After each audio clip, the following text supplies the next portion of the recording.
কি রে, তুই কি সব জাতা কথা বলছিলিস? আমার বয়ফ্রেন্ডের নামে এসব ফালতু কথা একদম বলবি না।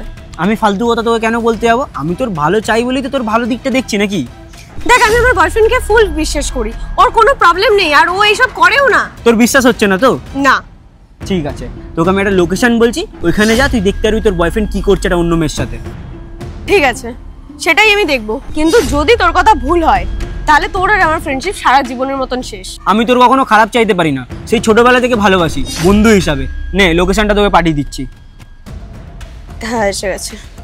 যা। ভালো তো তোকে আমি অনেক বাসি, কিন্তু বন্ধু হিসাবে না, একটা প্রেমিক হিসাবে। আমার এখনো মনে আছে যখন ক্লাস 10-এ পড়তাম তুই আমাকে রিজেক্ট করে দিয়েছিলি। আজকে দেখাচ্ছি মজা। তুই যখন তোর বয়ফ্রেন্ডকে আজকে ছাড়বি তখন আমি সুযোগে সদ্ব্যবহার করব। চলো, আমিও পিছন পিছন যাই।